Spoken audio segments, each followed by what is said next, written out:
Sejam todos muito bem-vindos ao canal Making Off. Meu nome é Jordan Cavalcante e hoje converso com esse dublador que é o Michel De Fiore, que também é chefe de cozinha, é nerd, é geek, enfim, sabe tudo de muita coisa, e a gente vai conversar com ele sobre esses diversos papéis que ele fez. Entre eles, tem o Neji do Naruto, tem o Genos do One Piece, o Kung Lao do último filme do Mortal Kombat, também o Ikaris do Eternos, o Eren do The Walking Dead, enfim, tem muita coisa legal que a gente vai falar sobre isso, mas claro, já convido vocês a comentar aqui qual é o seu personagem favorito do Michel. Vamos fazer dessa uma participação bem interativa. Michel, tudo bem contigo? Olá, como vai? Tudo bom, Jordan? Muito obrigado pelo convite. Obrigado pessoal que está aí assistindo também ao vídeo. É muito legal estar aqui para falar mais um pouquinho sobre a minha vida, sobre a minha carreira, sobre o mercado, sobre os meus personagens, enfim.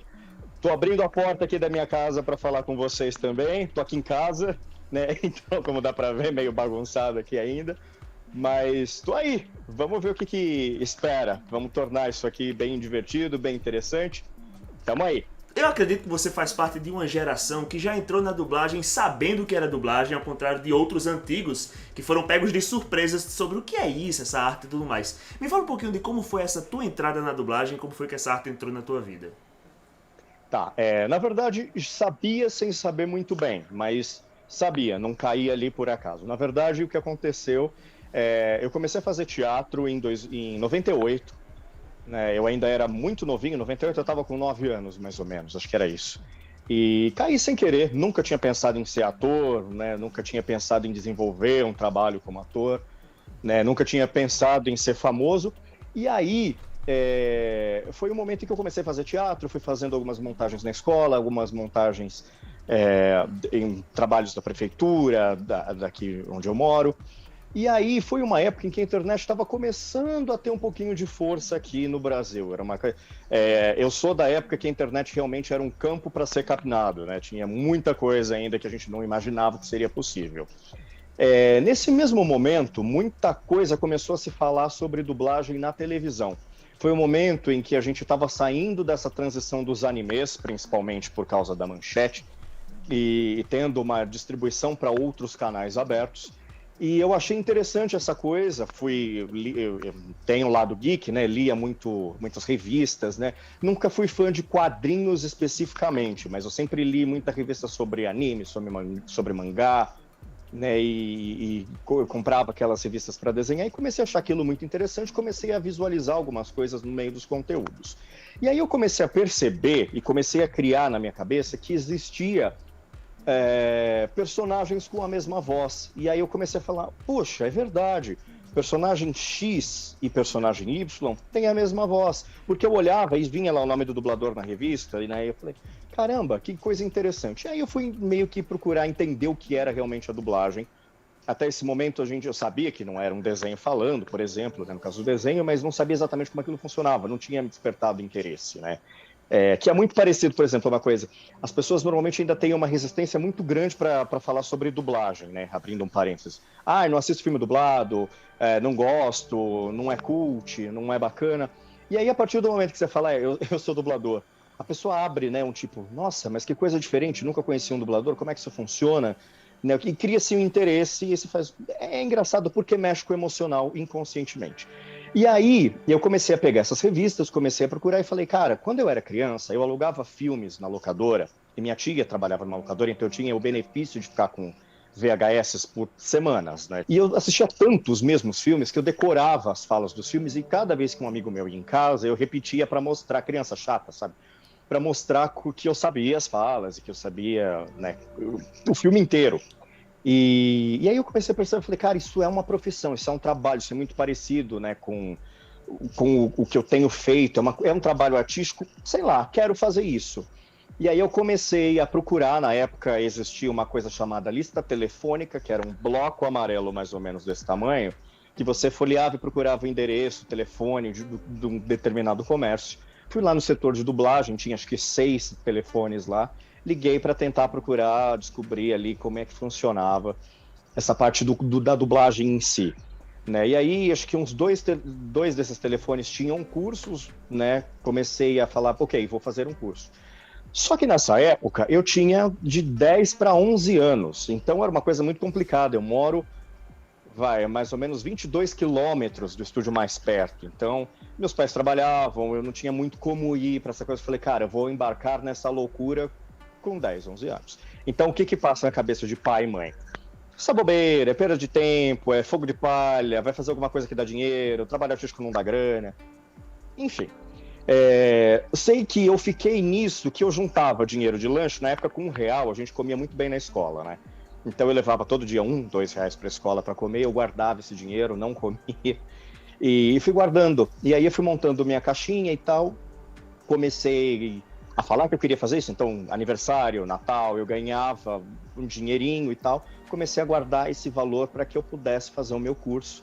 Fui fazer o curso, e aí, na época eu fiz um curso de 6 sábados, que era, basicamente, eu acho que não precisa mais do que isso para fazer um curso de dublagem, até porque eu acho que um curso de dublagem não ensina de verdade um dublador a ser dublador, ele ensina a metodologia, a, né, conhecer o espaço, entender como funciona um texto, saber como você coloca uma voz, o que você faz, qual é a nomenclatura, o que é dublagem, o que é voice over. Basicamente é isso. O desenvolver é uma coisa que só vai acontecer realmente dentro do estúdio. Fiz esse curso, meu pai me levava de carro, sábado de manhã, fazer o curso. E aí, terminei o curso, ok, agora apagou o fogo, né, fez, agora vamos fazer outra coisa, né. Nisso eu tava ali com os meus 12 anos, mais ou menos, até conseguir juntar esse dinheiro. E aí, enfim, comecei a pegar trem sozinho, pegar ônibus sozinho, fui para os estúdios, comecei a tomar muita portada na cara, porque assim, embora eu tivesse 12 anos, naquela época se tratava como se eu tivesse 30, né? Então, ou se eu tivesse 40 ou 50. Era um trabalho, era uma empresa, não era para fazer oba-oba. Ah, você veio aqui, você quer fazer um registro, você quer fazer um teste, vamos ver se você sabe. Você chegava ali, não tinha aquela de ai, meu anjo, tudo bom? Olha, infelizmente não ficou muito bom, vou falar com o papai, falar com a mamãe, que é uma coisa que hoje a gente tem até um tato maior com criança. Era cortada na cara e volta o ano que vem e você não serve para isso. Isso acontecia não só comigo, mas com muitas pessoas, porque era um mercado ainda mais restrito, né? E porque era um mercado em que as pessoas não tinham muito interesse que entrasse muita gente nova, embora precisasse, né? Sempre precisa e por isso que hoje é até mais fácil de entrar no mercado.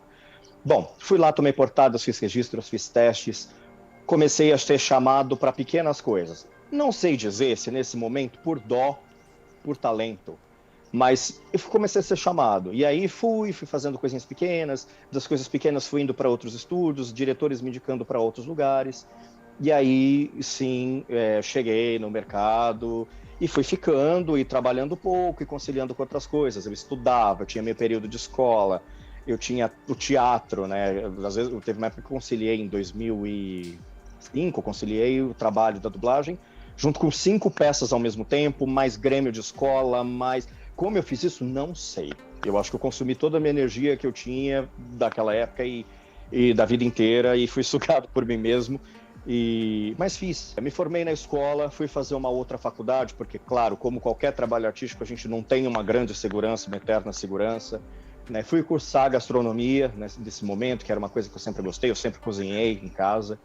E aí me formei, foi uma época que a dublagem estava muito em baixa, eu estava muito exausto, a faculdade me sugava muito, trabalhava até 10 horas da noite, chegava em casa quase 1 hora da manhã, levantava às 4 para ir para a faculdade, entrei numa depressão ferrada, e aí quase larguei a dublagem nesse momento, comecei a recusar testes, inclusive, falei, não vou fazer mais isso porque é cruel, né? Não é uma coisa que é muito simples e poética. Eu falo para as pessoas, dublagem é uma coisa muito legal, mas ao mesmo tempo ela é uma coisa muito cruel. Né? Então, tipo, as pessoas precisam entender que nem tudo é um conto de fadas. Mas, a partir dali, se você segue os caminhos corretos, que é um caminho que demora, é um caminho muito bom. E você tem ali como usufruir de muita coisa, é um trabalho fantástico e tal. E aí foi nesse momento que eu quase larguei, que eu estava trabalhando com a parte de gastronomia mesmo, que eu voltei praticamente, porque eu fui fazer uns testes pedidos, e nesses testes que eu fiz, eu peguei absolutamente todos os testes. E aí a minha agenda basicamente ficou com a dublagem, logo comecei a dirigir dublagem também, então aí fiquei meio período dirigindo, meio período dublando, e a partir dali fiquei, e aí ok, a partir deste momento posso dizer que eu vivo simplesmente, unicamente de dublagem, e que sou realmente um dublador reconhecido pelo mercado e tal. E aí fui fazendo outras coisas ali dentro do mercado e tô aqui, né? Basicamente, pelo menos há 10 anos, unicamente dentro da dublagem, sem fazer absolutamente mais nada fora, nem teatro, que eu sinto saudade, mas é uma escolha minha, né? E tô aí, mas já sabia, respondendo lá no começo, que era um pouco da dublagem, sem saber exatamente o que era toda a dublagem, mas sabia para onde eu estava indo. Eu procurei a dublagem, eu não caí dentro da dublagem. Muito legal essa história, principalmente porque eu acho interessante sempre que eu faço essa pergunta, todos os dubladores têm um caminho diferente e o seu caminho foi bem persistente, mas também bem precoce, porque você, mesmo sem ter uma ligação familiar como alguns dubladores têm, e não é demérito e tal, você mesmo foi atrás e tudo mais, eu achei isso incrível, uma história bem legal. Agora, no seu Twitter você se identifica como gamer, e eu fico imaginando que por ser gamer, quando chegou sua primeira localização de game, suas experiências com game devem ter sido marcantes. Bateu aquele friozinho na barriga de você agora fazer parte de uma obra que você sempre aproveitou? Na verdade, o meu caminho com game começou um pouco diferente dos outros caminhos das outras pessoas. Por quê? Antigamente a gente até fazia joguinhos de CD-ROM, né, que tinham aqueles jogos mais específicos, que eram joguinhos leves, que normalmente você gravava os arquivos de fala solto, não tinha nada de referência. E aí, normalmente, era uma animação em flash que você brincava. A gente já tinha uma dublagem de game, a gente não chama de dublagem porque o cachê é diferente, o formato de gravação é diferente. É tipo locução, é um trabalho de voz feito por um ator de voz e tal. E ok, a gente já tinha feito alguma coisa desse tipo. Em 2010, eu tive o meu primeiro contato com, ainda não se chamava de localização, mas ainda se chamava de dublagem de games. Que foi quando eu fui chamado por um estúdio, exatamente por ter esse histórico gamer, né, para poder conversar com um cliente que estava querendo trazer jogos para serem gravados aqui no Brasil. Na época, a gente tinha como plataforma principal PlayStation 2 para PlayStation 3, não lembro se o PlayStation 3 já tinha entrado, o Xbox também estava entrando, e que eram jogos que tinham mídias grandes, mas que não comportavam ainda tanto material. Esse estúdio me chamou, a gente teve uma conversa, eu comecei, é legal que as coisas na minha idade são muito precoces, eu tinha 20 para 21 anos nessa época, e eu comecei a negociar com o cliente, vieram clientes da Itália para conversar com a gente aqui, para ter essa coisa, porque o que se dizia naquela época? Numa época até que o financeiro do país era um pouco diferente. Valia muito a pena para eles lá fora terem um tipo de localização, né, ainda não determinado com esse nome, mas começando a ter esse nome ali, com títulos no Brasil que eles não iriam usar.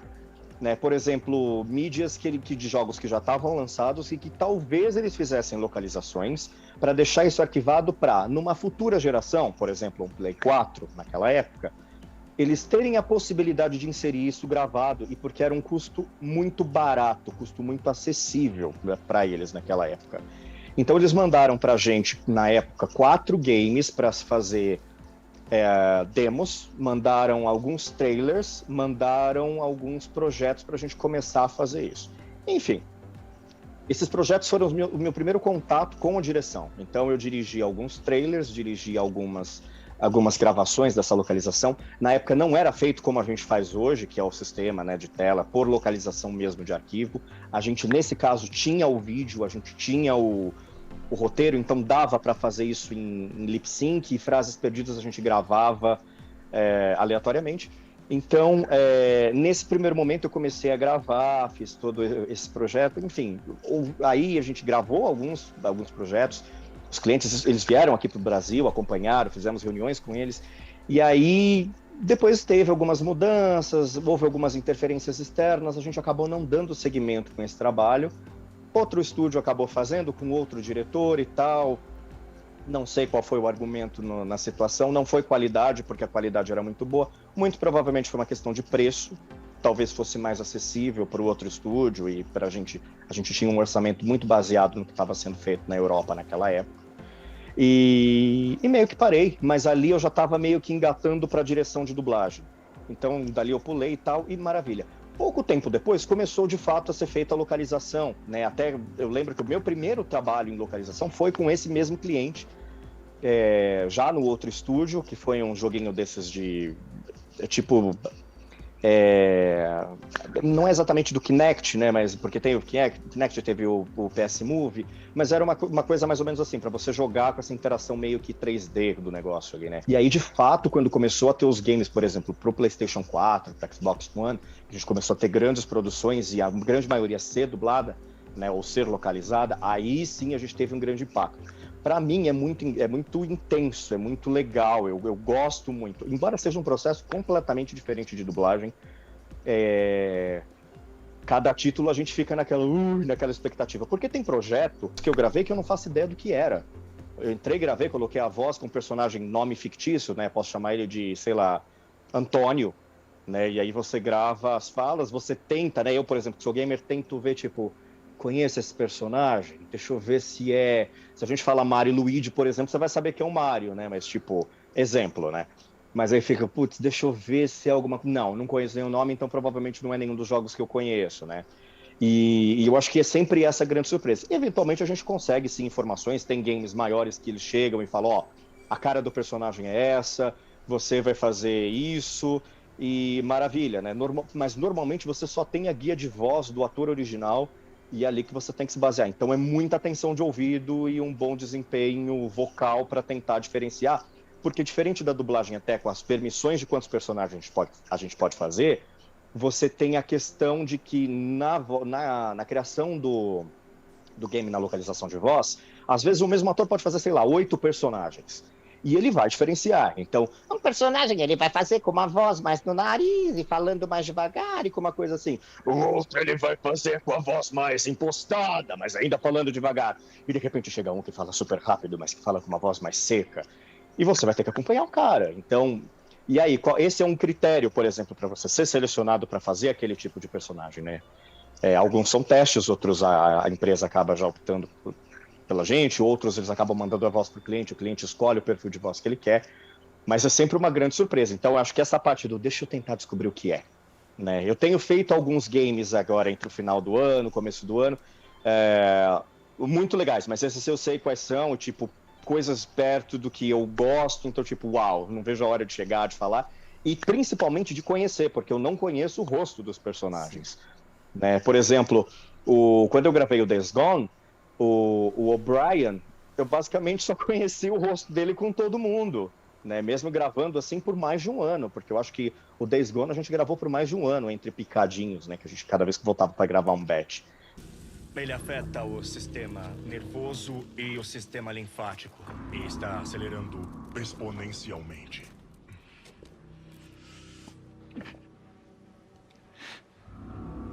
Eles já sabiam disso, é claro. Que aconteceria. Os caras do topo.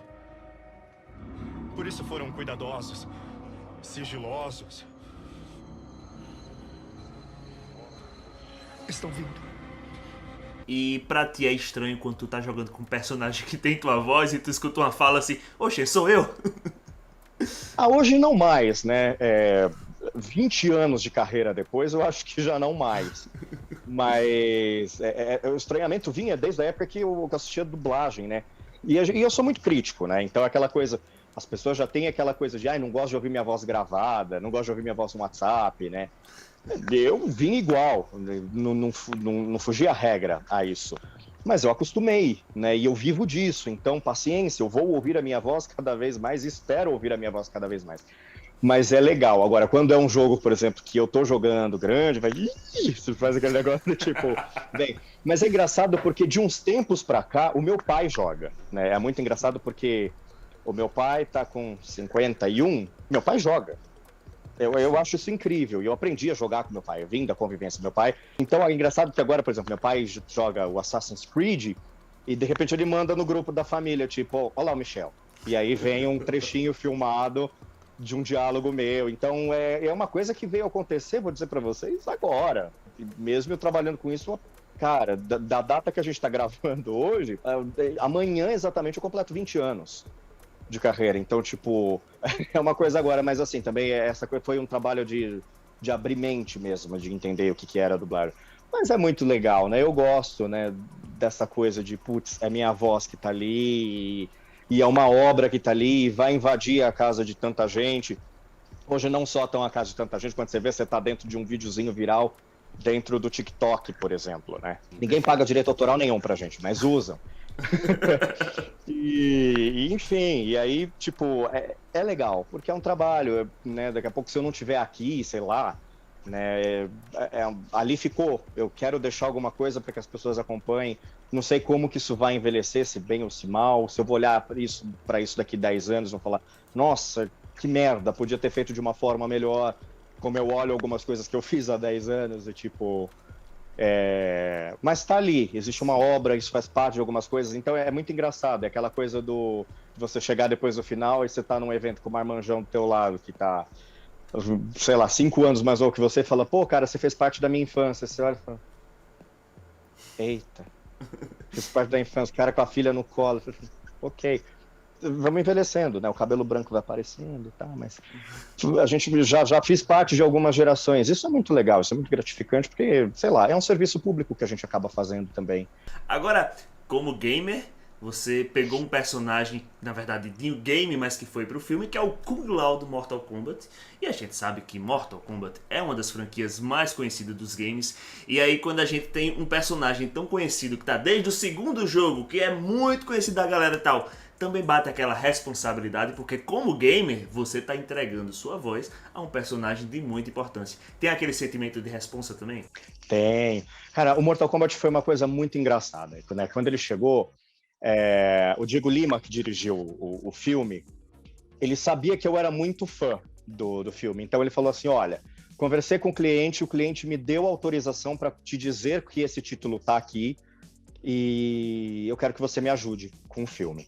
Então, quando chegou o Mortal Kombat, eu sabia de absolutamente tudo o que ia acontecer antes do filme entrar na dublagem.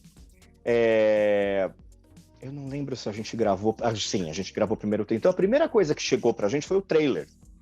E aí, eu visualizei ali umas coisas com ele, ele falou assim, ó, me diz se os nomes estão certos, se as coisas são assim, porque eu tenho que levar para o cliente tem que ver comercialmente como é que ele vai fazer, porque tem alguns termos que foram colocados no game, tem alguns termos que são diferentes.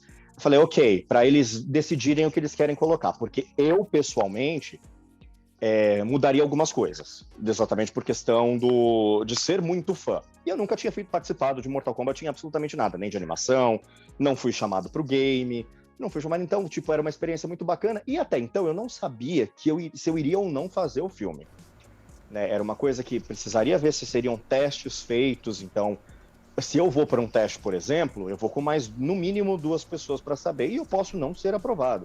Então, tipo, cara, legal, vamos junto, que eu te ajudo, porque já é uma experiência muito legal estar trabalhando num negócio que eu conheço. Aí tive ajuda também de algumas pessoas muito próximas, né, que me ajudaram também com informações que eu não tinha de prontidão. E aí, beleza, fizemos o trailer, depois chegou o filme, um tempo depois, e a gente aí realmente pôde trabalhar, e aí deram carta branca pro Diego escalar o elenco e tal. E aí que ele, aliás, neste primeiro momento ele tinha me escalado já para fazer o Kung Lao no trailer, mas a gente não sabia se ia ou não fazer e tal, e aí tipo, beleza, maravilha, se não rolar, muita coisa acontece, né, por isso que o povo fala, a voz do trailer é diferente da voz do filme, por quê? Porque muito filme, por exemplo, chega com um trailer, que nem hoje, e fala, ó, daqui 2 dias eu preciso do trailer dublado, então o diretor meio que pensa as vozes rápido, e vai colocando, às vezes o cara pode, às vezes o cara não pode, e depois fala, aí chega o filme e fala, não, agora a gente vai fazer os testes para definir quem é que realmente vai fazer o teste, o filme. E aí depois o cliente escolhe o teste, aí tem todo o andamento, então por isso que muito trailer muda.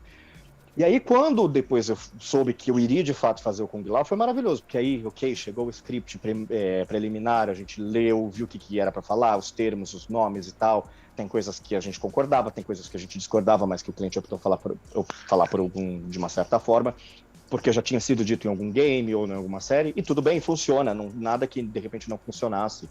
Tá? Tipo, o que eu digo, por exemplo, eu falaria Sub-Zero, por uma questão de realmente ser uma raiz gamer. Ah, mas no Brasil todo mundo fala Sub-Zero. Tá, mas é um pouco complicado, porque aí você tem que ir para todos os nomes da mesma forma. Então, ok, você fala um Sub-Zero, mas você tem que falar depois, por exemplo, o Kano, né? Você não vai falar o Kano, você vai falar o Raiden, você não vai falar o Raiden, você vai falar a Milena, você vai falar a Milena. E aí já não são os nomes dos personagens, o que eu acho, pessoalmente, que descaracteriza um pouco, mesmo não sendo a forma como, de repente, popularmente é falado. E, enfim, talvez eu esteja errado, né? Mas a gente fez, teve todo esse andamento, aí chegou a pandemia. Não, a gente já estava em pandemia, na verdade. Então a gente teve que sair meio que escondido, assim, tipo, gravava 2 pessoas por dia, então, não escondido, mas assim, era tudo muito limitado, né? Levou muito mais tempo para gravar. E aí, assim, fui fazendo o que eu achava que dava. O Diego foi me dirigindo enquanto ator, para saber se eu chegava nas nuances. E aí ficou pronto, né, o Mortal Kombat e aí falou, cara, fiz parte, né? Então teve essa coisa, por exemplo, vão ser as vozes do game, vão ser... No caso, quem faz no game é o César Marchetti, né? Só que a gente estava trabalhando com idades um pouco diferentes, e o César, né, já faz ele um pouco, o Kung Lao um pouco mais velho, eu estava fazendo o Kung Lao lá no começo, antes do torneio, né? Então tinha que ser uma voz mais jovem, porque ele estava mais jovem, então eu até conversei, falei, Marchetti, vamos dividir o personagem? Ele, não, sem problema nenhum, foi super de boa. Inclusive, ele até fez o filme, ele fez o Reiko, né, no filme, depois junto também. E, cara, foi gratificante. Eu tenho... agora tá um pouquinho longe, mas ali no cantinho tem um pôster do Kung Lao. Né? Esse ano foi um ano de grandes trabalhos, assim. E o Kung Lao foi o segundo grande trabalho, acho que eu gravei esse ano. E, emocionalmente, pessoalmente, contribuiu muito para uma coisa de uau, que coisa incrível, né? Então, cara, eu faço parte do Mortal Kombat. Muito bom. Né? Que legal. Vamos ver se alguém alguma hora me chama, vamos ver se, sei lá, o que acontece nos próximos filmes. Não sei, mas de repente eu adoraria fazer um game com Mortal Kombat também, né? Não sei se sobraram muitos personagens também hoje em dia, mas a grande maioria já tem um dublador, mas quem sabe uma hora, quem sabe um dia. Acho que ia ser legal. Gostaria de fazer? Gostaria muito. Flawless Victory. E com certeza vai estar bem entregue, porque a gente sabe que quando um fã faz um trabalho, ele faz com todo carinho do mundo, dedicação, e pensando principalmente nesse lado fã também, que sabe o que é gostar dessa obra, sabe o que é acompanhar. Fazendo um parênteses aqui, só uma pergunta pessoal. Ficou Fatality mesmo, Fatality? Ou foi Fatalidade? Tu lembra disso? Eu não lembro, mas eu acho que ficou Fatality. Sim. Eu acho que ficou. Por quê? Mesma coisa, e aí é onde eu entro com o conflito de como é dito e a questão, por exemplo, do porquê que eu colocaria Sub-Zero na questão. Esse tipo de frase, por exemplo, não foi gravado no game, né? E são frases de muito impacto, né? Então, alguns termos a gente gravou em 2 versões. A gente gravou em inglês e a gente gravou na versão traduzida para que o cliente sentasse com o marketing e decidisse qual versão ia usar. Sim. Eu, por exemplo, se ninguém viu, eu não quero dar spoiler do filme, mas no filme, por exemplo, eu digo Flawless Victory. É porque no primeiro filme do Mortal Kombat, e fica até um pouco, parecia até uma ironiazinha, na primeira dublagem que veio pra TV, pra cinema e TV, se não me engano, o Liu Kang, quando derruba o Shang Tsung, fala: que fatalidade, hein? Assim, fala, que fatalidade. Aí parece ter uma ironia, tá ligado? Ops, caiu, ó, que fatalidade, bichinho. Quando você... É tudo novo, né? O Mortal Kombat não era esse jogo que é hoje em dia, era um filme de um jogo, vamos ver no que é que dá e tal. E aí você, quando não sabe o impacto da coisa, se vem a tradução literal, o que é que você pensa? Ele tá, sei lá, uma fatalidade, deve ser alguma coisa do jogo e tal, mas não tem o impacto que é o Fatality, né? Que é outra coisa. Sim, mas eu acho que hoje a gente já tem ferramenta para isso. Hoje sim, eu tô falando Então, do filme tipo, de 95.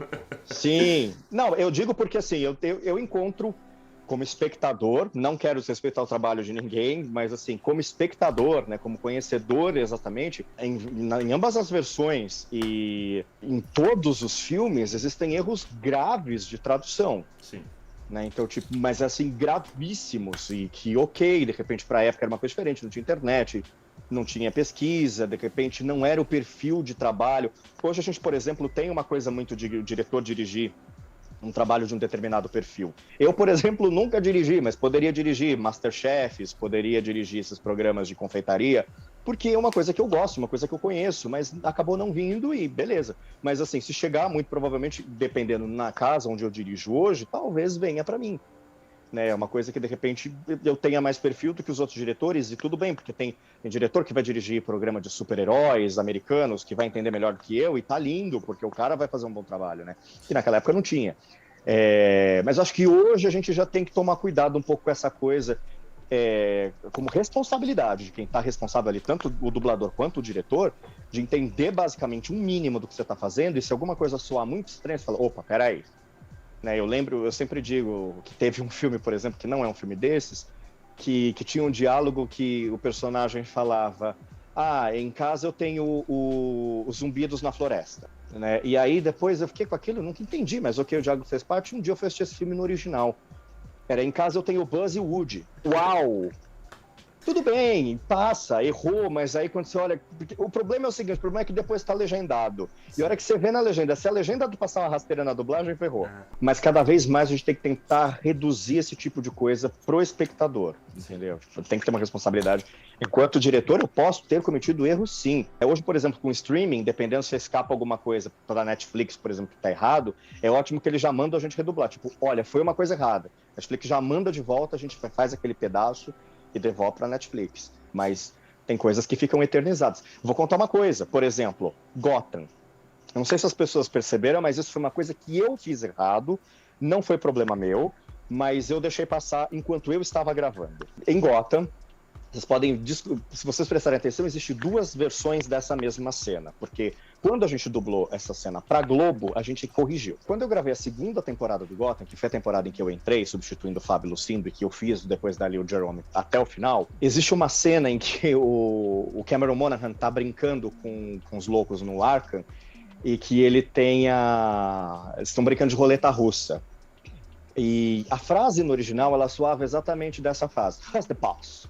How's the boss? Beleza. O que é que veio para mim no texto? Né, ele fala, vamos brincar de energia, o segredo do começo aqui. E ele fala, o que é a pausa? Né? Quem é a pausa? Eu sou a pausa. E aí, beleza, tipo, how's the pause? Para mim, ok, who's the pause? Né? Qual é a pausa da comédia? Cabia dentro do diálogo. Maravilha. Eu fui assistir isso, a gente não tinha refeito para Globo ainda, com a legenda. Quando eu vejo a legenda, escrito embaixo. E a legenda, eles foram muito sacana nesse dia, que a legenda no canal errou e colocou a legenda em inglês, não a legenda dublada. Estava escrito, who is the boss? Quem é o chefe? Então o ator falava, who's the boss? Quem é o chefe?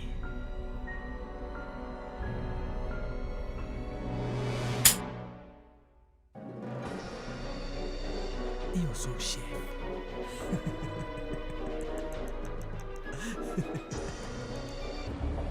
O que é pausa?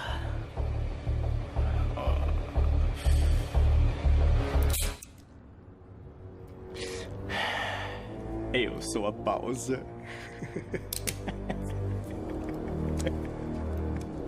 Não sei se quem traduziu, enfim, foi um erro, mas assim, digo porque eu falei. Eu poderia ter corrigido isso na hora que eu estava gravando, prestando atenção e tal, e eu deixei escapar. E aí quem foi a pausa? Quando faz? Se você assistir a versão da Globo, eu estou falando. Quem é o chefe? Eu sou o chefe. Né? Funciona pros dois casos, mas não foi o que era pra ter sido dito. A vantagem do streaming é que o videogame já tem algum tempo, né, que mandar as correções e atualizações pra isso. O videogame já tá acostumado a ter erros e serem corrigidos, e que legal, os streams também conseguem fazer isso e, enfim, consegue atualizar cada vez mais a obra, e esses erros acabam ficando meio que só um registro histórico mesmo. Mas, enfim, é sempre bom tomar esse cuidado, porque, sei lá, uma obra pode ficar eternizada, e eternamente errada é complicado. Tem que tomar muito cuidado, porque, por exemplo, eu brinco que tem um diretor de dublagem, ele mexe tanto no texto, porque ele gosta de querer deixar o negócio... Né? Eu já não o vejo, acho que mais de 10 anos. Nem sei se... Não sei se ele tá vivo, coitado, acho que não, porque senão eu saberia. Mas ele mexia tanto no texto que eu falava que se ele fosse dirigir Titanic, o Jack não morria no filme. Se ele fosse dirigir Titanic, ele colocaria a forma da construção, falar assim, não, mas ele não morreu, ele desceu no fundo do mar para buscar o colar que num outro momento do filme é jogado. E tanto é que quando termina o filme, os dois estão na escada se beijando com o colar. Aí você fala, claro, quem assistiu Titanic, quem não assistiu até hoje, I'm so sorry, porque o filme já tem 23 anos, né? Sabe que existe um filme numa cronologia diferente e que existe um final poético pro filme, né? Mas que não é isso que acontece. O Jack morre. Então, mas assim, da forma como ilustra, se você criar um diálogo louco ali no negócio, você fala, cara, o Jack não morre no filme. E vamos falar de outro personagem teu, que é o Aaron do The Walking Dead. Acontece que The Walking Dead, tal qual Game of Thrones, tem sempre essa tensão de que a qualquer momento alguém pode morrer. Quando tu gravava o Aaron, tu tinha essa tensão, ai meu Deus, é agora, ai meu Deus, ele vai morrer, oh meu Deus, que tu ia perder esse personagem, porque é um personagem fixo de uma série grande, tinha essa tensão? Se tornou, né, na verdade. O Aaron, ele me criou um bordão que eu uso pra vida hoje em dia. Por quê? Teve alguns personagens que eu fui gravando que morreram. Alguns até desses que morreram voltam depois, ressuscitam. Cada série tem um roteiro. Mas tem alguns que você tá, às vezes, muito emocionado com aquele personagem e, de repente, ele morre. Então eu falei, cara, eu preciso criar um desapego com os personagens antes de eles morrer. E aí, toda vez que eu vou gravar, a primeira coisa que eu pergunto é hoje que eu morro? Pra qualquer personagem. A pessoa, não é hoje, pra qualquer coisa, o diretor já fica assim. E aí, durante a minha gravação, eu chego e falo, aí ó, na próxima cena ele toma um tiro e morre. Pra qualquer personagem, o diretor, não, pode ser desenho, tá? Pode ser um desenho fofinho de ursinho do Disney. Eu falo, não, na próxima cena ele vai tomar um tiro na cabeça e morre. O diretor, não, isso é desenho, não acontece. Exatamente para não criar esse impacto. Mas por quê? O Aaron, aliás, eu quase não fiz o Aaron. Eu não tinha horário para gravar ele. O dia que eu fui começar a gravar ele, eu recusei a escala dele. Uma outra escala foi cancelada, eu liguei pro estúdio meia hora depois e falei, se precisar de mim, eu ainda tô disponível, porque cancelaram uma escala. Então vem, porque era uma coisa que eu tinha que gravar, tipo, no mesmo dia. E fui, e aí acabei fazendo ele há anos, né? Mas quase não fui eu que fiz. Que pena para quem não fez o meu lugar, mas enfim, gosto muito dele e espero continuar fazendo enquanto ele durar ali, né? Quando a gente foi gravar a cena do Negan, né, com aquela cena que todo mundo termina em volta, por exemplo, a gente terminou uma temporada e a gente só saberia quem tinha morrido nessa temporada no ano seguinte. A gente terminou de gravar essa temporada especificamente, eu não lembro exatamente qual foi, talvez a sexta, em novembro de um ano, e a gente retomou essa gravação em março do ano seguinte. Walking Dead é uma série de extrema segurança, não vaza nada, a gente grava ela às vezes menos de uma semana da estreia, porque é tudo simultâneo, né? Então não pode vazar nada na internet. Então, eu acho que não chega a 10 dias de intervalo entre a gente gravar e o episódio ser exibido. Normalmente a gente até faz um episódio por vez. Quando a gente foi gravar esse episódio final, a pessoa que morre nesse episódio. Só que só é revelado no outro. Então, para você ter ideia, a gente estava, acho que em 14 atores na cena. Os 14 dubladores gravaram a cena da morte e mandaram pro cliente realmente colocar quem foi que tivesse morrido. Porque a gente não sabia. Então, a gente ficou ali, tipo, entre novembro e março, sem saber quem é que tinha morrido. Então, tipo, putz, será que fui eu? Será que não foi? Aí começaram os boatos. Putz, não foi um só. Mas né? tinha Porque cena mesmo, ou você tá falando dos grunhidos? Porque a visão que dá, no momento, é uma visão em primeira pessoa, que a pessoa tá vendo o Negan e levando a lapada. E aí vocês meio que dublavam o grunhido da pessoa levando os golpes, é isso? Isso, porque eu não sei se foi pra cena final no episódio, eu não lembro exatamente. A mesma cena, porque às vezes tem isso, às vezes a gente dubla com vídeo e quando vai pro ar, de repente mudou. Os caras mandaram uma edição nova, tiraram cenas, adicionaram cenas. Às vezes a gente tem que sair correndo um dia antes da estreia pra gravar o que entrou novo. Isso é muito comum de acontecer hoje em dia. Então o que a gente aconteceu? Eu lembro que essa cena, ela tinha, né, quando tem o primeiro golpe do Takap no rosto, né? Com a Lucille, né? Lucille, né? O nome do Takap, né?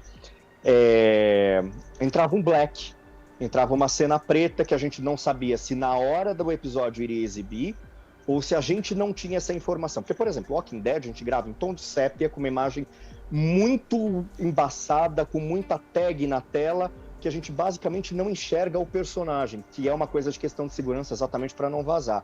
Então, para caçar a boca para ver ali é muito difícil. Então, nessa cena especificamente, a gente tinha mais ou menos uns 15 segundos de gritaria, né? Tinha uns, ai, para! Umas coisas assim. E de muita dor de ter o rosto explodindo, por exemplo, né? E nós, nos 14, gravamos essa cena porque a gente realmente não sabia quem ia fazer. Então, quando a gente entrou para gravar, por exemplo, em março, né? Dezembro, novembro, janeiro, fevereiro, março, 4, 5 meses depois, a gente falava, e aí, morri? Não morri? E a gente sempre brinca, a pessoa que mais fala dentro de uma escala de Walking Dead provavelmente vai morrer. Então, porque tem escala de Walking Dead que eu gravo em 5 minutos, né, pra gravar episódio, porque às vezes eu tenho 2, 3 falas, é muito rápido pra gravar. Quando eu venho com 1 hora de escala cheia, por exemplo, é perigoso. Né? E aí, será que você morre? Será que você não morre? Você fala, ai, ai, ai, ai, ai. Então, por exemplo, agora a gente já está numa reta final. Eu não sei se eu vou morrer, eu não sei se eu vou viver. A gente não sabe qual o que vai ser o futuro de cada um, né? Mas a gente vinha acompanhando, comecei num ritmo, né? Depois teve um salto temporal dentro da série. Falei, ok, eu preciso envelhecer. Então, se a gente se passou tantos anos, o personagem tinha mais ou menos tanto, e a filha dele tinha tanto, agora ela está um pouco mais velha, então eu preciso pensar que a idade dele hoje é por volta disso. Então eu tenho que trazer o peso, o que eu construo para ele, né? O peso da idade, o peso do que ele vivenciou durante esses anos, então hoje eu faço ele com uma voz um pouco mais cansada, né? E fora o que eu tenho que trazer de elemento da cena. Então, as minhas 2 partidas são essas, trazer o peso e a velhice para a voz, que é uma coisa que o ator já coloca, porque o Ross Marquand não é também velho, né? Ele tem 30 e poucos anos. Acho que ele é uns 5, 6 anos mais velho que eu. Então, tenho que ir nessa linha ali. Mas o Walking Dead me criou essa coisa do tipo, será que eu vou morrer? Vamos desapegar desse personagem, né? Cara, você tá morto. Tava olhando pro chão. É pra olhar pra cabeça, até as mãos, sempre. Se perderem o foco, vocês vão morrer.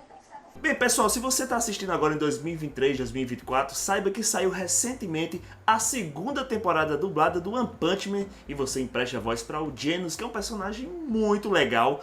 E, assim, o One Punch Man ele tem uma marca muito grande, que é que a linguagem é bem solta. Então, existem gírias, existem bordões específicos, expressões. E eu percebi que o Genos, nessa 2ª temporada, se soltou mais, com mais expressões, mais gírias e tudo mais. Eu sei que às vezes isso é uma tendência de cada vez mais os dubladores terem mais liberdade na sua escrita, também na tradução. Cada vez mais o diretor tem mais liberdade dependendo do projeto e tal. E aí eu queria perguntar pra ti, qual é o limite disso? Se tem um bom senso que se aplica ou se vai depender de projeto a projeto? Como é que você calcula isso de a linguagem ficar cada vez mais solta, cada vez mais localizada com gírias e expressões? Cada projeto é um projeto, né? A gente tem regras. Então, por exemplo, tem projeto infantil que a gente tem que falar um português exatamente perfeito, porque é um projeto que normalmente vai para uma criança em fase de aprendizado. Então, como a gente fala num desenho bobinho, é como a criança vai aprender a falar. Por isso que teve recentemente a polêmica do pessoal em Portugal tá assistindo conteúdo brasileiro e as crianças estarem começando a serem alfabetizadas com o português brasileiro ao invés do português de Portugal, e isso está sendo um problema para Portugal, né? Série jovens a gente tem outras coisas, série para produto adulto, para canal fechado a gente pode falar outras coisas, pode falar de repente um palavrão, pode falar, de repente se exige que fale o palavrão porque é o conceito da série, mas aí a série vai passar num canal aberto e aí de repente eles vão mudar as coisas. Eu sempre falo um exemplo, eu gravei uma novela, por exemplo, que era numa pegada adolescentes, né, já tinham adolescentes assim com fogo no rabo para poder levar a adolescência, né? Aquela coisa, né? Da volta dos 15 anos ali. E, cara, o canal, quando a gente gravou, resolveu passar aquilo para criança às 8 horas da manhã. Então você tinha que ficar só avisando um monte de coisa que não cabia. Os caras chegaram a colocar, tipo, beijo de personagem, colocar uma tarja preta no meio da tela. Né? Aí falta um pouquinho de bom senso, mas enfim. Então tem muita diferença. Então, para onde vai esse produto? Para qual canal? Qual é o público? Que horário ele vai ser exibido? Porque, por exemplo, um anime que passava, por exemplo, no Adult Swim, ele não tem a mesma pegada de um anime que vai passar num canal aberto meio-dia, entendeu? Muda um pouco as coisas exatamente pelo conteúdo. Streaming e TV fechada, a gente tem uma liberdade um pouco maior para mexer ou para deixar aquilo como é dito no original, porque é o caminho contrário, né? Tem coisa que você tem que suavizar, né? O cara fala, por exemplo, son of a bitch, você tem que falar um desgraçado, né? Porque, enfim, sei lá, comercialmente deve ser mais vantajoso deixar isso mais dentro. Neste caso especificamente do One Punch Man, quando a gente foi fazer, a gente não sabia exatamente o que poderia, o que não poderia. O que a gente queria era deixar um anime solto, né? Uma coisa que fosse legal, que fosse agradável, que deixasse uma linguagem muito próxima de quem estivesse assistindo. A gente fez os testes, chegou o material, o cliente deu uma liberdade X, mas mandaram os nomes, mandaram os golpes, tudo determinado. não é para mexer. Não se troca, não se mexe os golpes e nomes. Então, maravilha, mesmo que o diretor quisesse mexer, não podia. Aí a gente começou a gravar e o One Punch Man, ele é muito debochado, né? Ele é um anime que ele é uma sátira, principalmente na primeira temporada, ele é uma sátira de todos os outros animes. Ele tem elementos de uma forma de deboche. E é tipo, sabe? Tipo, né? É essa linguagem. Então a gente tinha que ter essa coisa do deboche. Eu fazendo o Genos, que era um robô que não podia ter muita emoção, não podia ter muita gracinha, porque ele é programado, ele não tem sentimento. Yuri fazendo o Saitama, que não tem nenhum tipo de emoção. Saitama é um personagem que, tipo, né, tipo, é o exemplo típico do deboche. A gente começou a ver onde cabia algumas piadas. O que a gente começou a pensar? Primeiro, vamos mandar algumas. Se o cliente não recusar, bora. Vamos brincar com isso. Então a gente começou a suavizar nos primeiros 2 episódios. Não voltou do cliente, o cliente deu a carta branca para se brincar com isso. Aí a gente começou a criar piadas dentro do estúdio. A nossa principal referência era o One Punch Man, ele tem que ter uma piada que ele pode ser entendido daqui 20 anos para uma criança que está nascendo agora, que não está tendo essa geração. Então, quando ele assistir lá, ele vai entender o que essa piada quer dizer.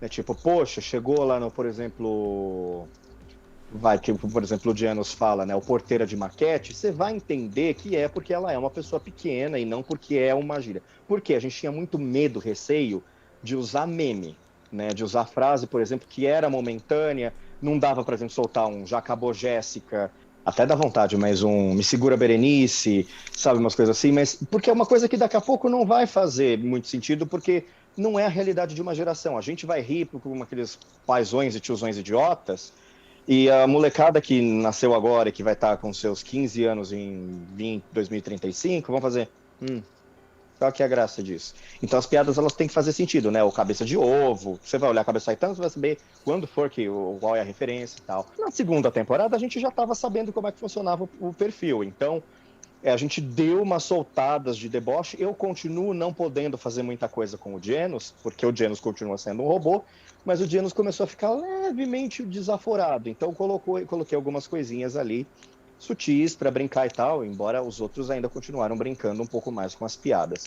Mas principalmente na primeira temporada, que existe muita ligação entre o Saitama e o Genos, e que eles aparecem muito mais dentro da série, basicamente a gente dividia o microfone, né, o Yuri e eu, não juntos, mas em horários intercalados, meio que numa frequência. Um dia ele estava de manhã e eu estava tarde, outro dia ele estava tarde, eu estava de manhã. Então a gente, quando ia fazer a piada, eu pensava uma coisa tipo, putz, eu vou soltar essa, pro Yuri soltar essa, pra minha frase de baixo justificar essa. Aí eu escrevia no script pro Yuri. Às vezes eu chegava, o Yuri já tinha mudado a minha fala pra gente dar liga num diálogo. E aí, às vezes, até, tipo, o diretor pensava numa piada, a gente pensava alguma coisa em casa, de repente, mas aí a gente chegava. Se ninguém desse risada na hora que a gente gravasse aquilo, não funcionava a piada, a gente eliminava e trocava por uma outra coisa. Aconteceu isso com algumas piadas, né? Eu, tipo, putz, pensei no negócio agora, eu vou pôr, vamos ver o que você vai achar. Aí gravava, aí o diretor, o técnico, Aí você fala, ok, não funcionou, corta, vamos pôr outra coisa aqui. Agora, quando todo mundo dava muita risada, e era uma coisa que a gente tinha, né? Parecia uma molecada mesmo. A gente tinha ataque de risos com piadas que às vezes nem eram tão engraçadas assim, mas que eram engraçadas. Falei, ok, essa piada vai funcionar, então essa a gente vai mandar pra lá. Oh, Genos, tá na hora do show. Senhor? Chega, cala a boca. Vê se dá no pé, porteira de maquete. Vai que é tua, Genos! Foi uma temporada muito divertida, realmente. Essa segunda Foi. temporada muito legal. Mas o que é complicado, porque fica uma expectativa pra terceira, eu não tô me aguentando. Vai ter que esperar um monte de tempo pra vir a terceira dublada, eu tô com essa agonia. Muito. Mas a gente já tá acostumado. Tem coisa que há 10 anos as pessoas me perguntam se já foi dublado, se continua a dublar, e tipo, todo dia, sabe? Tipo, todo dia. Sim. Então, o caso do Naruto, por exemplo, né? Naruto, tipo, a gente ficou, 5 anos de gap, 4 anos de gap mais ou menos ali, depois, ok, veio uma dublagem de Naruto Shippuden lá no começo de 2010, alguma coisa assim, depois parou tudo de novo, e assim, desde então, todo dia, 8, 10, 20 vezes, alguém pergunta se é verdade que saiu, porque tem isso, né? Tem o pessoal que é criador de conteúdo de boato, né? Das fake news, e aí criam tipo, temos informações oficiais que estavam lá. Aí eu falei, cara, não tem. E aí, ok, quando a gente está sob contrato, a gente não pode falar. Né? Então, por exemplo, quando a gente não tem nada, fala, não tem, não dublei, não fizemos. Né? Não tem, acho que deve ter sido 2014, não, acho que 2000, um pouquinho antes, 2014 que a gente fez o game. 2013, 2012 que a gente gravou a última coisa, e desde então não veio mais nada. Pode ser que amanhã venha. Aliás, não veio mais nada não. Vieram os filmes agora que estrearam, né? Os longas realmente a gente acabou fazendo agora na metade do ano passado, de 2021. Vamos aproveitar que você citou ele e vamos falar do Neji Hyuga, personagem do Naruto, que lá no começo é um dos personagens mais marcantes, ele muito forte e tal.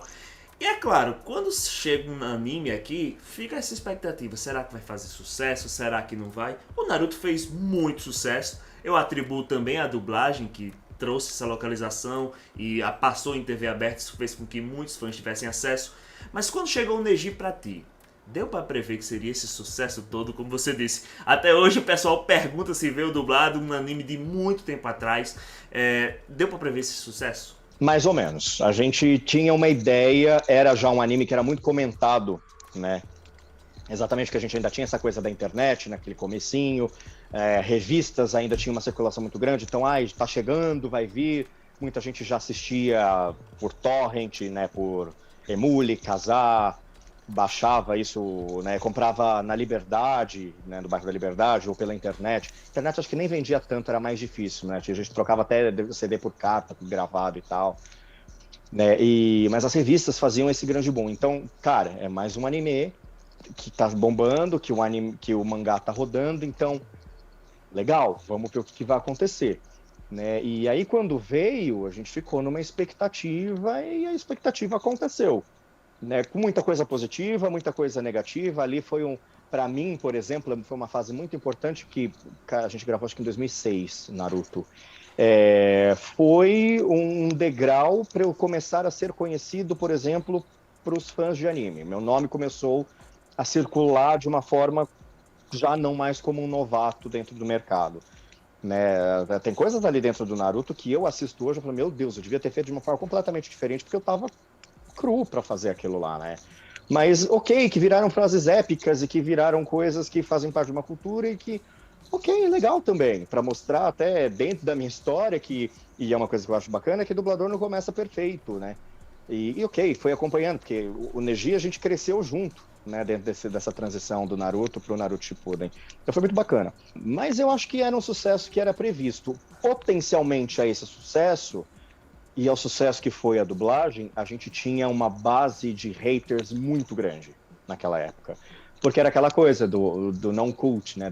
Eu só assisto legendado, a voz tá horrível, eu não gostei desse, eu gostei desse. Não acho nem que eu fui um dos mais atacados, mas teve muito hate na época, né? Então era complicado e também foi uma fase que, eu falei, nem todo mundo vai gostar de você, nem todo mundo vai gostar da sua voz e nem todo mundo vai gostar do seu trabalho. Aprenda a lidar com isso. E foi o que aconteceu. Então foi um processo de maturidade muito grande, mas ao mesmo tempo foi uma fase muito boa. Quando eu peguei o teste, porque o Neji foi o terceiro personagem para o qual eu fiz teste, né? E a bateria de testes foi muito intensa, não foi uma coisa de chegar e alguém escolher e tipo, nossa, me arrependi. Porque quando eu fui chamado para fazer o primeiro teste do Naruto lá no estúdio, na época, na Dublarte, eu fui chamado para fazer teste para o Naruto. E aí, do caminho do teste para chegar no estúdio, quando eu cheguei no estúdio, o César, que era o dono do estúdio, ele falou, o cliente não quer mais que o Naruto seja feito por meninos porque a voz vai mudar. E não vai acompanhar, vai ter que trocar. Então, eles querem que seja feito por mulheres, e aí os testes foram feitos por mulheres nessa ocasião. Aí, eu fiz o teste pro Shikamaru, né, nesse caso, e não peguei. Né? E aí quem pegou foi o Wagner, que fez incrivelmente bem. Eu acho que o Shikamaru, não visualizo ele sem outra voz. Mas assim, tipo, pensando em um outro personagem legal, né? Que personagem que você gostaria de fazer do Naruto? Shikamaru. Eu acho ele incrível, eu acho ele debochado. É o Saitama do Naruto, né? Aí, mais ou menos depois, passados ali, sei lá, uns 10 dias que já foram começando a aprovação, nisso tava um Aue, porque teste da Sakura, do Sasuke e do Naruto, por exemplo, foram várias baterias, não foi uma coisa assim de um único teste a aprovar. Aí começou a chegar mais uns personagens e chegou o teste do Kiba, E aí eu fui fazer o teste do Kiba também, eu lembro que foi num sábado de manhã e tal. E aí não peguei, quem pegou foi o Fábio Lucindo, que também fez incrivelmente bem, fez um teste 1000 vezes melhor que o meu e tal. Putz, Fábio Lucindo, né? Não dá nem pra falar nada, somente em anime. E ele fez uma criação, né? Uma coisa suja pro Kiba, e ficou muito legal. E aí meio que eu desencanei e tal, falei, beleza, daqui a pouco eu volto a fazer vozerio, venho fazer ponta e tal. Só que aí quando eu cheguei no exame Chunin, entraram um monte de personagens novos. E aí a gente começou a fazer uma bateria de teste tudo de novo. E eu fiz pro Neji, acho que 5 testes diferentes. Então eu fui, fiz com 6 dubladores, depois eu voltei com mais 3, depois um desses foi eliminado, o cliente pediu mais um, aí depois eliminaram esse mais um, e aí pediram mais 2, e aí depois ficou eu e mais um no final, e aí depois escolheu. Eu lembro que quando eu recebi a notícia que eu tinha pego a escala, eu tava no estacionamento, descendo do carro no estacionamento de um supermercado, e eu desmaiei. Nossa. De tamanha emoção que foi, porque era uma coisa que eu falei, cara, é uma expectativa, eu quero pegar um anime, eu quero fazer um anime grande. Na época eu tinha 15 anos, né? Fazer um anime, você imagina chegar na escola e você falar, putz, eu tô fazendo Naruto, né? Ah, que legal. Não muda nada, vou dizer pra você que não muda nada, mas, enfim, era uma coisa tipo, era mais, não pra me exibir, mas sim de conquista, sabe? Olha onde eu cheguei, olha o que eu fiz e tal, né? E aí fui fazendo depois, eu tive umas dificuldades no começo, tive umas outras menores depois, mas tá aí, basicamente, cara, há 17 anos, meio que entre idas e vindas a gente fazendo. Falei, né, daqui a pouco eu vou estar velho demais, demora tanto pra chegar os episódios que eu vou estar velho demais, não vou ter nem voz pra dublar mais esse tipo de personagem, né? Falei, né, essa voz não mudou. Eu falei, não mudou? Claro que mudou, é só você assistir, né? Isso soou meio duro. Então a sua aldeia de terceiro nível. Eu me pergunto se algum de vocês amadores vão levar isso a sério. Parece que alguém usou o nosso parceiro como um saco de pancada. Ninguém faz isso e sai impune! É sobre justamente a tal continuação que eu queria falar. Eu sei justamente que, se tiver sendo dublado, se já foi dublado e tal. Pessoal, ainda não, tá vendo 2024, ainda não foi lançado os últimos episódios do Shippuden, e claro, se ele está fazendo ou já fez, ele não vai poder falar. Mas aí, claro que, como você bem disse, muitas pessoas já baixaram os animes, já viram os mangás, e certamente você sabe que o cruel destino do Neji é morrer, infelizmente, no Céu Tem Pão, e ele vai descobrir isso no Céu Tem Pão. E aí eu fico a pergunta, se um dia você chegar a gravar e chegar a essa expectativa, vai ter essa ansiedade por chegar à cena de que ele vai morrer? Justamente por esse ponto de que um personagem tão marcante, como você disse, um grande personagem dos animes, ele, infelizmente, seu destino vai ser o falecimento? Tem esse pensamento, essa ansiedade também? Sim. Por vários motivos. Primeiro, porque ele é um filhão, né? Eu digo que é um filhão porque é uma cria, né? De uma certa forma. É uma coisa e vai ser um encerramento de um ciclo. Mas pode ser que depois, em algum momento, tenha um flashback. Tá, mas não é a mesma coisa. O personagem já não tá mais ali. Então é aquela coisa que eu falei do Aaron, né? Nesse episódio ele vai lá, ele toma um tiro e morre. Vamos estar preparados para isso. Eu sei, claro, já desde muito tempo, porque quando saiu lá atrás, né, realmente a cena lá fora e contando isso daí, a impressão que eu tive dentro das minhas redes sociais é que eu tinha morrido, porque eu recebi as mensagens dessa forma. Então foi uma coisa muito intensa, tipo, basicamente, se eu fosse um Trending Topics, eu teria subido, Neji morreu ali dentro da minha vida, sabe? Então sim, claro que vai ser um ciclo, vai passar todo esse filme dos últimos 17, 20, 35 anos, não sei quanto que eu vou gravar isso. Embora assim, eu já gravei essa cena, né, não da dublagem, mas eu vi depois que no game que a gente gravou tem a cena, né? Mas que eu também não sabia que era essa cena, exatamente por voltando lá na história do game, eu não tinha imagem, eu não sabia o que era, eu gravei uns diálogos, e vou dizer pra você que eu gravei isso aí, deve ter sido em 2014, soube em 2019, 2020 que essa cena era a cena da morte, porque alguém me mandou, eu falei, mas como é que vocês têm isso? Se eu nunca fiz, falou, é da cena do game, e alguém pegou uns diálogos e montou, eu falei, nossa, mas eu nunca dublei essa cena. E assim, eu preciso ter o apoio, o apelo emocional para convencer emocionalmente quem estiver assistindo. Então eu quero que as pessoas sintam, coisa mórbida, né? Mas eu quero que as pessoas sintam essa tristeza quando ele for embora. Né? E o Neji, ele perde uma carga emocional em algumas coisas muito pontuais. Eu lembro que eu chorei gravando a cena, por exemplo, do final da luta dele com o Naruto, quando ele conversa com o pai na janela. né? E é exatamente isso. Eu preciso trazer uma verdade enquanto dublador, de não chegar e fazer aquilo rapidinho e ir embora para fazer outra coisa da minha vida. Eu preciso chegar e eu preciso traduzir essa emoção como eu fiz naquela época, tipo, de pensar que eu estou conversando com o meu pai em algum momento para trazer uma coisa de dentro de mim para ele, que as pessoas acompanhem, não daqui para a pessoa que está assistindo, mas que ela se envolva nessa emoção. Então, essa questão dessa cena, por exemplo, dele morrer, que eu não sei quando que vem, como que vai ser feito, ela vai exigir um apelo emocional para fazer, e é claro que durante esse apelo emocional, eu vou estar me desligando do personagem e vou estar soltando a mão dele, então é uma coisa que automaticamente vai pesar, né? Vai me emocionar, e a partir do momento em que eu gravar a última fala, que ela for aprovada e o diretor falar ok, valeu, acabou. E assim, pode ser que tenha um He-Man? Pode, mas acabou. Então ali eu vou me desprender não só do personagem, não só do público que vai concluir esse ciclo, como de uma história de X anos que eu tenho com ele. Então, é inevitável. Isso que eu espero poder trazer para as pessoas, né? Porque se eu chegar e simplesmente fizer o trabalho querendo ir embora para almoçar, aí vai falar, nossa, que trabalho merda que ele fez. E não é a minha intenção. Não gosto de tratar o trabalho assim. E com certeza você vai passar muito bem, porque a gente vê o carinho que você tem por esse personagem. E certamente ninguém vai sentir mais do que você, porque você entregou muito bem a vida a esse personagem. Tanto que ele faz tanto sucesso até hoje. E que bom que a gente possa sempre reviver ele com os jogos, com os games, com os filmes que saem. E futuramente, quem sabe, com o resto da dublagem do Shippuden, que a gente tá sempre na torcida e na esperança. O último personagem que eu queria trazer aqui é justamente o Icaris do Eternos, porque a gente sabe que quando se fala de Marvel, a gente está falando de uma grande saga cinematográfica que o MCU traz e com conteúdos muito legais. E claro, os Eternos não são personagens que foram tão conhecidos assim, inclusive muita gente teve surpresa quando foi anunciado e tal. Mas Marvel é Marvel e a gente sabe que hoje em dia eles têm seu nome e seu legado no cinema.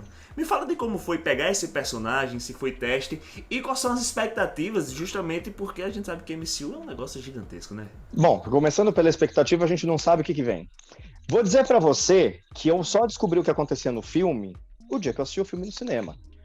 É o mesmo caso que eu falei pra vocês. Várias cenas eu gravei com black na tela, não tinha a cena.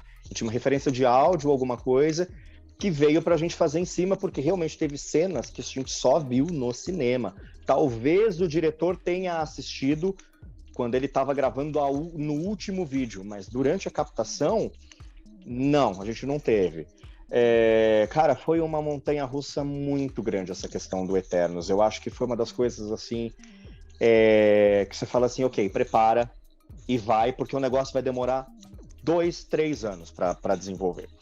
Vamos começar lá de trás, rapidamente. Cara, quando começou a sair as notícias do Eternos, primeiro que eu já estava levemente envolvido, porque já tinha 2 bonecos meus no filme.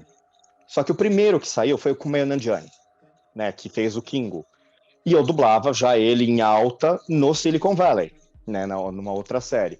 E aí, tipo, cara, começou a receber muita mensagem, o Kumail Nanjiani vai entrar no filme, de repente dá um toque, por exemplo, gente, nem vou lembrar disso, sabe? Enfim, nós vamos acompanhando. Então, desde antes do Kumail Nanjiani ganhar músculo, eu já estava recebendo esse tipo de informação. Beleza, isso vou falar para vocês 2018, 2019, por ali, acho que 2018 até. Daqui a pouco começar que o Barry Keoghan vai estar no filme. E eu dublo o Barry Keoghan também aqui para outros personagens. Já fiz vários filmes, inclusive para Disney, né, que hoje é detentora do universo da Marvel. E aí, já essa onda e tal, falei, meu Deus, e agora tem 2, aí uns pedindo para fazer o Barry Keoghan, outros pedindo para fazer o Kumail Nanjiani. E eu falei, como se dependesse de mim? Tipo, não depende. E aí, veio indo, aí o filme foi sendo produzido, o filme atrasou, teve pandemia, a coisa parou, joga um ano pra frente, puxa um ano pra trás, muda título, troca o diretor, e aí foi tendo um monte de coisa. Enfim, deixando rolar aquilo lá. Maravilha. Aí chega o primeiro trailer pra gente gravar junho, maio do ano passado. Beleza, nesse trailer tinha alguns personagens, tinha o Icaris, tinha a Jaque, e entrava o Kingo, que é o Kumail Nanjiani. Aí eu fui fazer o teste e tal, né? Aliás, minto, não fui fazer o teste, fui fazer o trailer. Gravei e falei, é legal que você faz, de repente você vai fazer o teste depois pra ver se você vai pegar o personagem e tal. Eu falei, é legal, porque tem essa coisa da questão dele e do Barry Keoghan no mesmo filme. Eu falei, diretor, mas como assim? Eu falei, porque eu já faço os dois, inclusive o Barry Keoghan eu dublei pra Disney, então não sei se de repente já não vem escalado, alguma coisa do tipo, vamos ter que ver e tal. Enfim, e aí, o Druig nunca entrou em nenhum trailer, então eu nunca fiz o Druig em trailer nenhum, mas em todos os trailers, os 3 primeiros, eu gravei o Kingo, né? E aí fui fazendo e tal, beleza, isso antes dos testes, maravilha. Chegou o momento dos testes. Aí eu falei, beleza, vamos ver o que vai acontecer quando eu vou gravar. Aí o diretor falou, olha, como você já fez até pro canal, né, e tal, pro Detentor, você vai fazer o teste pro Druig, porque é o personagem, o ator que você mais dublou pra eles e tal. Eu falei, não, maravilha, não tem problema nenhum. Gravei o teste, isso deve ter sido final de julho, começo de agosto, mais ou menos. Maravilha, gravei, ficamos esperando pra saber lá. Eu falei, vamos ver, né? Tinha que rolar, porque 2, né? Cara, aí o diretor me liga, puxa, desculpa, infelizmente você não foi aprovado pro teste. Eu falei, não, tudo bem, acontece, né, de boa, a gente estava gravando até uma outra coisa depois. Eu falei, nossa, mas olha que desaforo, porque eu tinha 2 atores no filme e eu não vou fazer nenhum. Olha que deboche. Ele falou assim, não, mas tem uma coisa, tem um personagem no filme que não foi aprovado nos testes. Então, eles pediram novos testes e como o seu teste foi muito bom, o cliente também o cliente representante daqui falou, achou legal para mandar para a gente fazer aqui, porque os testes são escolhidos fora do Brasil, tá? Eles são escolhidos lá fora, cliente lá internacional mesmo que cuida disso. Ele falou, você topa fazer? Eu falei, topo. E aí fui fazer o teste do Icarus pro filme. E aí, beleza, eu falei, não, então vamos cuidar muito bem, era um papel grande, eu sabia, não sabia exatamente muito, porque eu não tinha muito conhecimento da história até então.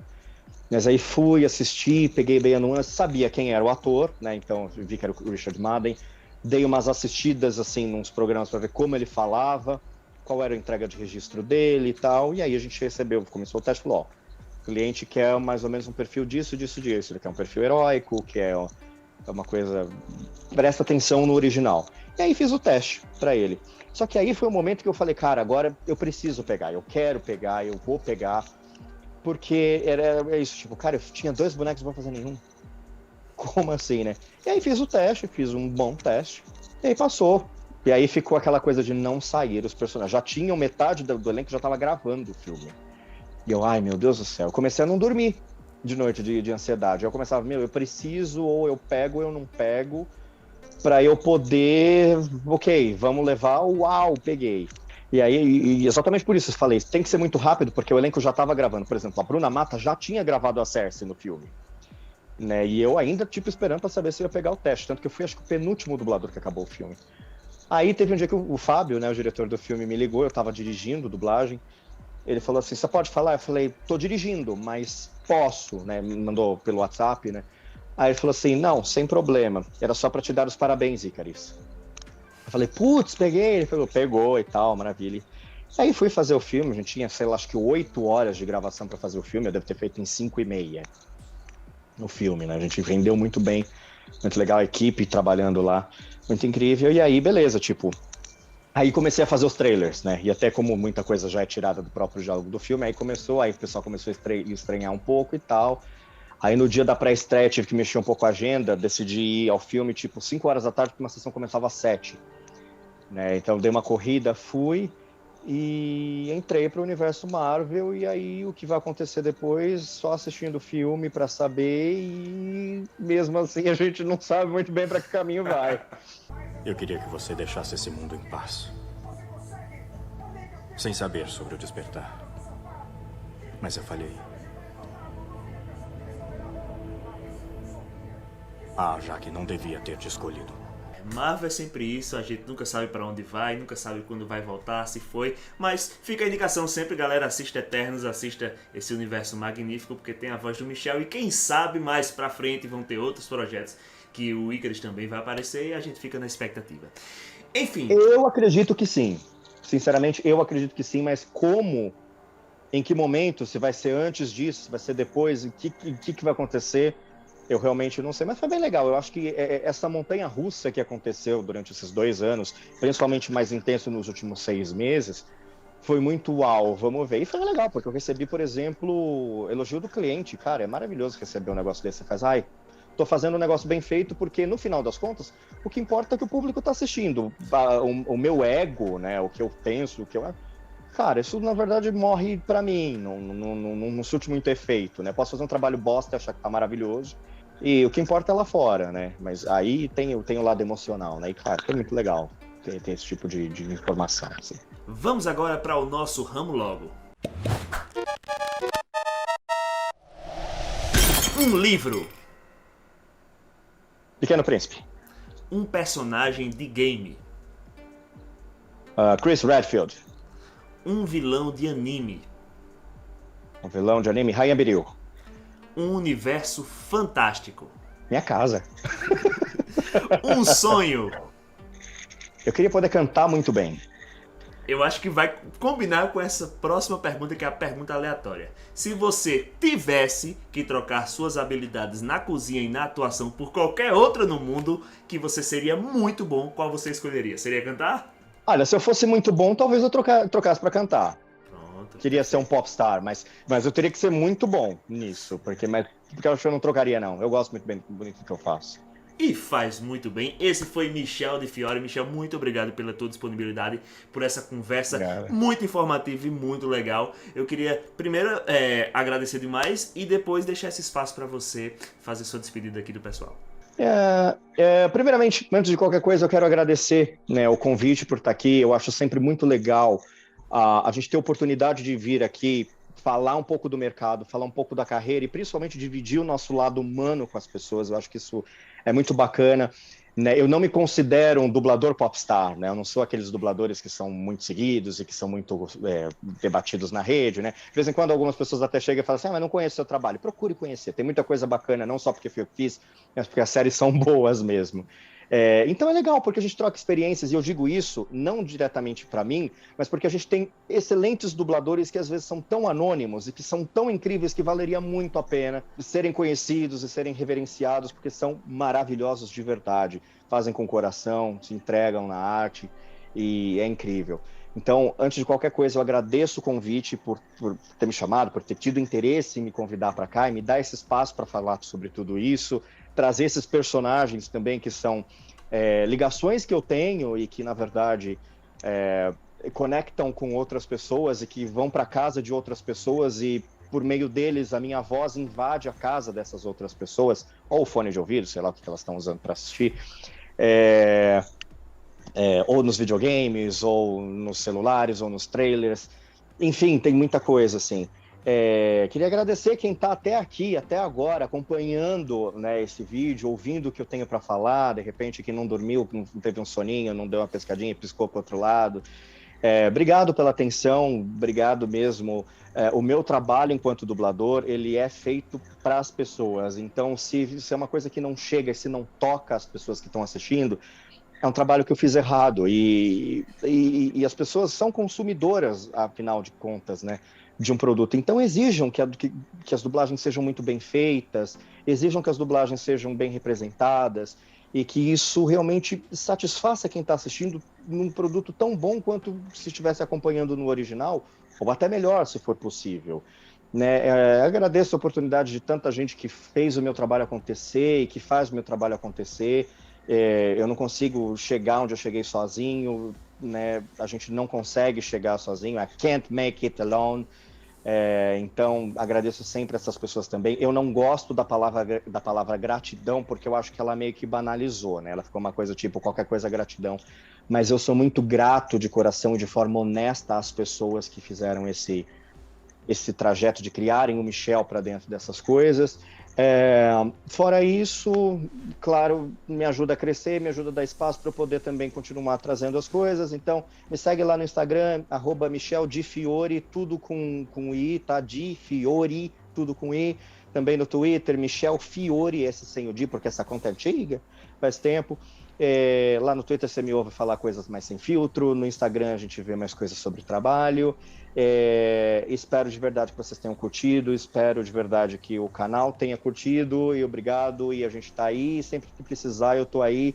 Não dublamos Naruto Shippuden até a presente data, mas é isso, gente, muito obrigado de verdade, tô começando mais um ano aqui por dentro dessa gravação, e espero que todo mundo tenha aí um ano incrível, com muita luz e principalmente com muita saudade, com muita saúde, porque o ano passado deixou muita saudade com muitas pessoas, principalmente dubladores, e deixaram o trabalho deles imortalizados aí, mas é uma pena que algumas vozes se calaram.